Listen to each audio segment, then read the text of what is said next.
Hello, and welcome to our 12 days of holiday nail art featuring designs from me, Talia at Talia's Nail Tales, and from me, Sarah, from Sarah's Nail Secrets. For the next 12 days, we'll be sharing with you 12 different themes of nail art for this time of year. Talia is a gel tech and Sarah is an acrylic tech, so you will get a special gift of watching 2 different techniques for each theme. If you recreate any of these designs, please use the hashtag #SecretNailTales on social media so we can check them out. We hope you enjoyed this gift from us, and let's get started. To start this Winter Wonderland set, I already removed her old set, prepped and primed and applied a clear coat of acrylic. I'm trying out a new brush here. This is the Poochie's Nails number 16 brush. This is quite a large brush, so make sure that you're only using this on someone with large nail beds or long nails, as it would be too big and you would use way too much liquid. The color I'm using here is Glam and Glitz Joyfully Blue. This is a color changing acrylic color. I love these so much. They're so cool. This one is a subtle change. It goes from this kind of darker blue to a little bit lighter, so that's what I really like about it, is that it only changed slightly, so it's not too much of a change. I'm doing both ring fingers plain because I'll be adding a pile of Swarovski crystals on it in the end. I've said in other videos that Glam and Glitz colors work best wet. As you can see here, you just want to drag the color down gently and not really pat it into place. I just pat it at the very tip. On both pinkies, I'm adding the color changing blue again. I'm just placing it at the cuticle and gently and carefully pulling it down towards the tip. On this nail, I'll be applying glitter, so I'm going to be using Fusion from the Diamond Collection, Oasis from the Fantasy Collection, and Icy Blue from the Diamond Collection. And these are all glitters from Glam and Glitz, and I've just kind of picked them up all together on my number 10 Ugly Duckling brush and used the tip of the brush to spread the glitter around. And here I'm just repeating the same process on her other pinky. Sometimes I switch it up and do both hands differently, but for this set, I did them both the same.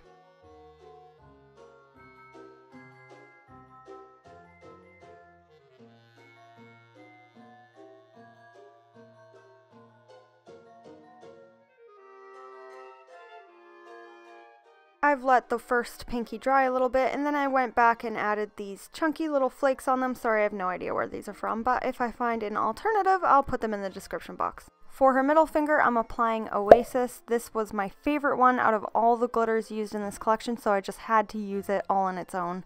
It has fine glitters in it, and it has some chunky holographic silver glitter in it. It's just so freaking pretty. So I'm applying this from the cuticle, pulling it down towards the tip, applying it a little bit thicker because it's a glitter and it doesn't cover as easily as a full coverage acrylic color does, but I will be applying angel paper and snowflakes on top, so that's not really going to matter if anything shows through or if it's not full coverage. So here I'm just showing that done again because this color is just so pretty, you guys, I can't handle it.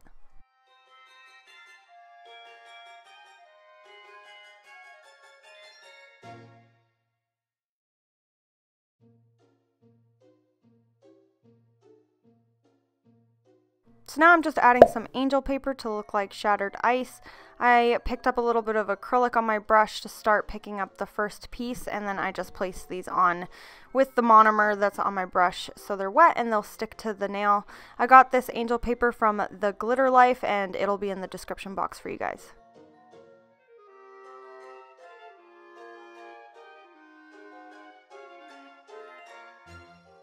And I'm just applying a little bit more glitter on the side there where I noticed I missed a spot. For this nail, I'm going to be doing a glitter fade from the cuticle. I'm not applying the color where the cuticle area is because it might get too bulky with the clear coat that's there to start. So I just apply my color halfway on the nail and then pull it down to the tip and let that dry a little bit before coming back to the next hand and picking up the glitter and fading it over, just so it's not too wet and pulls off any of the color. For this nail, I will be having like an icicle sugar effect on them, so that's why I'm just doing a glitter fade, and I'm going to be applying some of that chunky glitter I added on the pinky to tie it in together.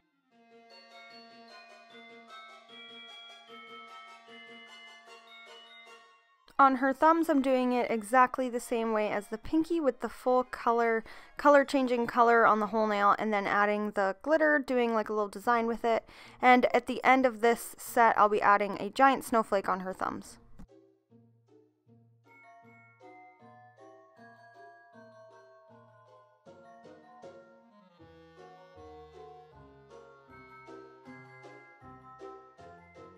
So now I'm just encapsulating all these nails. I've switched to my number 10 Ugly Duckling brush for her pinkies because they are the smaller nails and the number 16 is a little bit too big. So I'm just placing the acrylic at the cuticle area and then pulling it down towards the tip. Now I've switched back to my 16 for the rest of these nails.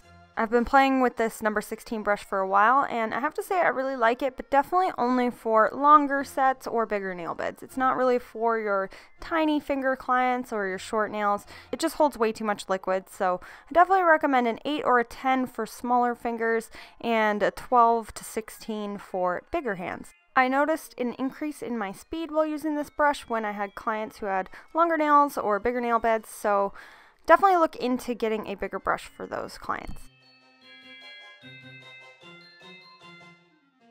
After all those nails are dry, I'm just going in with a fine cone carbide to debulk the nails around the cuticle area, the sidewalls, and the tip.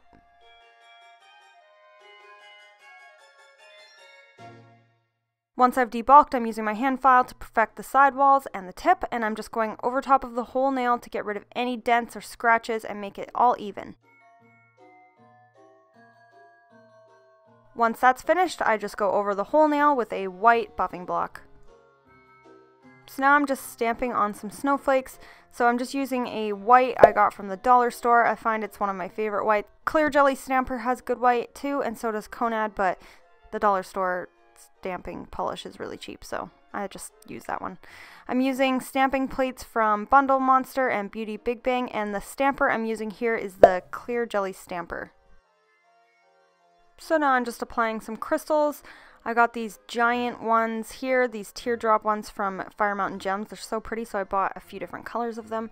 And I'm just using my Elite Brush on Resin and my blinging tool from Ugly Duckling. Before applying any sugar on these nails, I'm just top coating with my Jellyfit Australia's No Wipe top coat. I'm just putting this over the crystals. I don't normally do that, but it's okay if they're just separate crystals. I just find it's too hard to get around them, so I just go on top of them. It's not going to dull them too much, but I wouldn't recommend if you had a cluster. I'm just using Universal White Gel Paint from Magic Gel to draw some squiggly lines from the cuticle. This is super easy. You actually could not screw this up. This is what I do to add like a little bit of pizzazz to the nails, and then I'm just applying some sugar on top of that. This is from Glitter Heaven, Australia. And after we're finished, I'm just dunking the hands in warm and cold water to show the subtle difference of dark blue and light blue. So I hope you guys liked this video. This was my favorite one so far out of all 5 days. Let me know in the comment section which is your favorite out of the 5 days I've done so far. And don't forget to check out Talia. She did this amazing winter scene. Don't forget to share, like, comment, and subscribe. Keep your nails long and your glitter strong.